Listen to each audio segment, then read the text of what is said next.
Colleagues, अस्सलाम वालेकुम। आज की एक और वीडियो में आपको वेलकम कहता हूँ।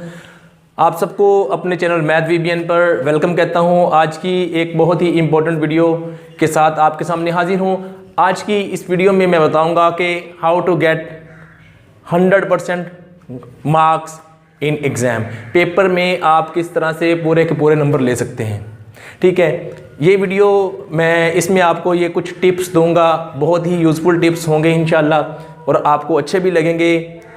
तो आपने किस तरह से एग्ज़ाम में अच्छे मार्क्स लेने हैं।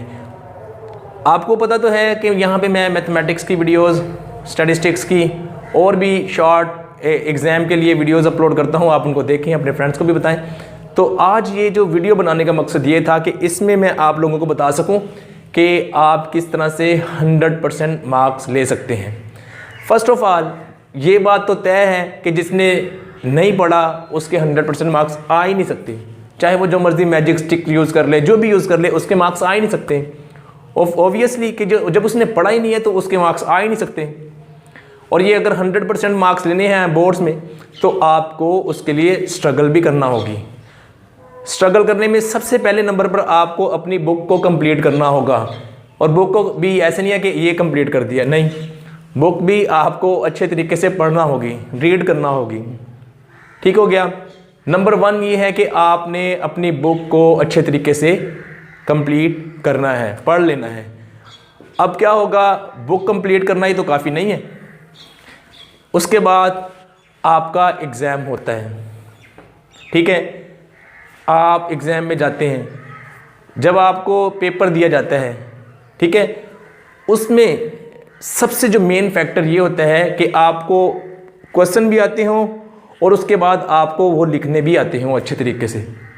ये नहीं है कि आपने लिख दिया और चलो जी पेपर दे दिया, इससे भी आप अच्छे मार्क्स नहीं ले सकते। बुक कंप्लीट कर लेना एक फैक्टर हो गया। सेकंड जो स्टेप है वो ये हो कि आपकी राइटिंग भी अच्छी होनी चाहिए। ठीक है ना, पेंटर की तरह तो नहीं होगी जाहिर है, लेकिन साफ़ सुथरी हो, नीट एंड क्लीन हो, कि जो एग्जामिनर है वो रीड कर सके, उसको अच्छी तरह से समझ आए। ये ना हो कि आपने क्वेश्चन तो सारे परफॉर्म किए हैं लेकिन एग्जामिनर को आपकी राइटिंग ही समझ नहीं आ रही, तो वो फिर बेचारा क्या करेगा, वो तो तंग आ जाएगा ना उसको। तो पहला आपका है बुक कंप्लीट करना। दूसरा स्टेप जो है वो पेपर को अच्छे तरीके से लिख देना। अब थर्ड जो इसमें आपका आता है स्टेप, वो ये होता है कि आपने अपने टाइम को मैनेज करते हुए अपना पेपर परफॉर्म करना है। टाइम मैनेजमेंट बहुत ज़रूरी है। बहुत से स्टूडेंट ऐसे देखे हैं मैंने, मेरे पर्सनल एक्सपीरियंस में भी लास्ट ईयर स्टूडेंट आया था। वो ये था, ब्रिलियंट स्टूडेंट था, पढ़ने वाला था, बुक भी उसने बड़े अच्छे तरीके से कंप्लीट की हुई थी, टेस्ट भी बहुत अच्छे से दिए थे, लेकिन उसकी जो था ना, उसका एक ही ड्रॉबैक था, जो उसकी डेफिशिएंसी थी वो एक ही थी कि उससे टाइम मैनेज नहीं हो पा रहा था। वो लिखता था तो उसको बहुत ही डिटेल में लिख देता था। बिजनेस स्टडी का कोर्स था, वो उसको बहुत ही डिटेल में लिख देता था, एक्स्ट्रा डिटेल लिख देता था। वो क्यों लिखता था? क्योंकि उसने बुक पढ़ी थी, उसको आइडियाज़ आते थे, वो लिखता जाता था। लेकिन उसको मैंने कहा कि आप टाइम मैनेज करें। टाइम मैनेज नहीं किया तो आपका ये सारे कोर्स को पढ़ने का फ़ायदा ही कुछ नहीं होगा। देखिए, फुल ईयर हम अपनी बुक को प्रिपेयर करते हैं, लेकिन हमारी जो स्किल्स हैं, हमारी रिटन स्किल्स, हमारी एनालिटिकल स्किल्स, हमारी पर्सनल स्किल्स जो हैं वो 3 घंटों में जज की जाती है। 3 घंटे का या 2 घंटे का पेपर होता है, उसमें जज की जाती है कि यार देखो इसकी लिखाई की स्पीड क्या है, ठीक है, लिखने का स्टाइल क्या है, कि और ये क्या एग्ज़ाम को 3 घंटों में या 2 घंटों में जो भी गिवन टाइम होता है उसमें मैनेज कर सकता है या नहीं कर सकता। सबसे बड़ा चैलेंज होता है टाइम मैनेज करना। तो थर्ड जो है वो आपका टाइम मैनेज होना चाहिए। अगर टाइम मैनेज नहीं होगा तो आपका कोई ना कोई क्वेश्चन रह जाएगा जिसके आपको मार्क्स नहीं मिलेंगे। फाइनली पेपर आपने किताब भी ख़त्म की थी, आपने लिख भी लिया, आपने टाइम भी मैनेज कर लिया, लेकिन उसके बाद भी एक आपके पास बहुत ही इम्पोर्टेंट टिप जो है वो स्टेप है वो रह गया, प्रूफ रीडिंग। यानी कि पेपर को करने के बाद आप पहले पेज से लेके एंड तक उसको रीड करें, कोई मिस्टेक तो नहीं है। 90% स्टूडेंट क्या करते हैं, वो लिख के इंटरेस्ट नहीं लेते पेपर को दोबारा रीड करना। जबकि जब हम लिख रहे होते हैं, अपने माइंड को यूज़ करते हुए हम पेन से लिख रहे होते हैं, लिखाई के दौरान हमारी इंटेंशन इतनी नहीं होती कि हम देखें कि यार हमारा कोई वर्ड ठीक रहा है या रॉन्ग तो नहीं लिख दिया गया, हम लिख रहे होते हैं अपने पेपर को।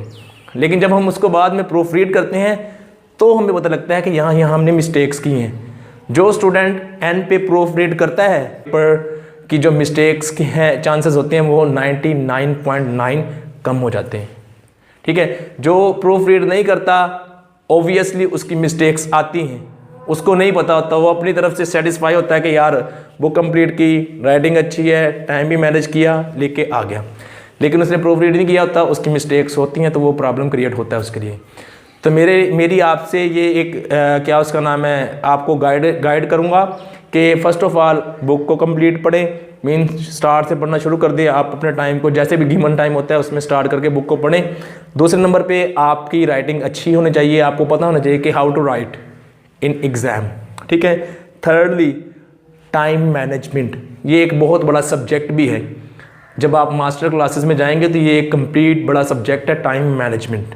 ठीक है, चेंज मैनेजमेंट। ठीक, उसके बाद फाइनली स्टेप जो है वो आपका है प्रूफ रीडिंग।